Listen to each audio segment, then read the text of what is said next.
Magandang araw sa ating lahat. Ito may ni-repair tayo, Siopaw steamer. Bali ang sabi ng may-ari, kaya ipinaayos na ito kasi hindi gumagana. So nagbigay siya sa atin ng bagong heating element at ito yon. At ito naman po yung luma. Sa tingin ko okay pa naman ito, pero nagpalit lang tayo ng bago kasi yun yung gusto ng may-ari. Ngayon, nung mag-testing tayo, hindi pa rin ito gumana. So, ang ginawa ko, nag-check ako ng continuity. Pakita ko lang sa inyo dito. Bali, nag-check ako ng continuity mula sa plug papunta rito sa mga connections na ito. Yan naman po ay okay.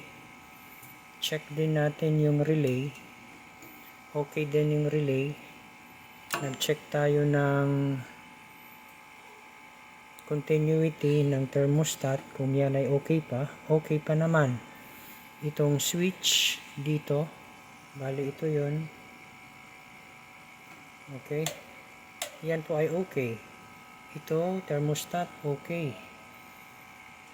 So, bakit hindi ito gumagana?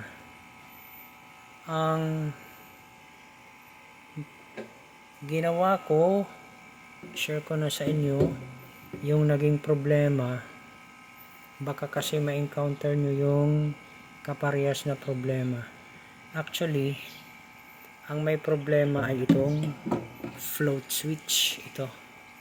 Itong float switch na ito po ay nakakabit dyan sa loob. Yan sa may butas na yan, dyan po siya nakakabit.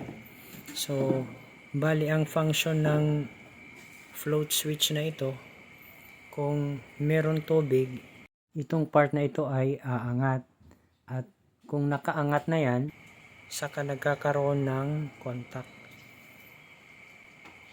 Bali yung nangyari dito, napakadumi nito, tapos hindi na ito maangat. So ang ginawa ko, nilinis ko ito at saka itong container. Napakadumi kasi nito. So nilinis ko lang yan at saka ito nilinis ko. At yan naman po ay okay na. So ipakita ko lang sa inyo paano ang pag-testing nitong float switch. Sandali lang. Bali, ito na po yung ating setup. Ang ating tester ay nakaset sa continuity. Tapos, yung dalawang test prod, ito. Yan. Yan po ay nakakabit dyan sa wire mula dito sa float switch. So, iaangat ko ito. Ayan, nagkakaroon siya ng continuity. Kung ibababa yan, wala. Angat ko. Merong continuity. Pag bumaba, wala na. So, ibig sabihin, pag itong float switch na ito ay naikabit na natin doon sa container, pag malagyan na ng tubig itong container, syempre, aangat yan. Tapos, pag angat niyan, ay isi-switch on niya yung connection para dito sa relay sa thermostat.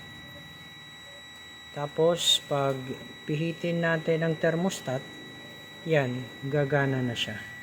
Bali, ito po yung naging problema. Kung bakit hindi siya nag-turn on, bago naman yung ating heating element.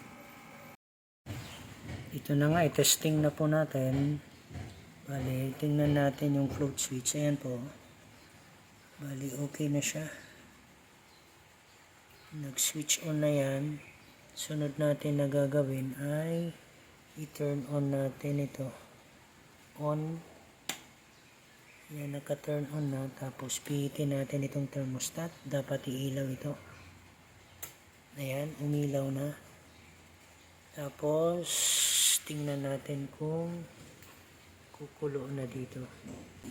Ayan, makikita natin na nagsisimula ng kumulo ang tubig.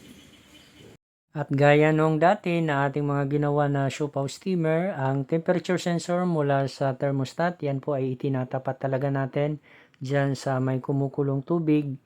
Ang purpose po niyan ay para tumagal yung heating element at saka hindi siya masira kaagad. Sana po ay meron kayong natutunan sa aking video tutorial. Kung nagustuhan nyo ito, paki-like and share. Kung hindi ka pa nakapag-subscribe, mari po lamang ay mag-subscribe sa aking channel. Paki-click na rin yung notification bell para updated ka sa mga bagong upload na videos.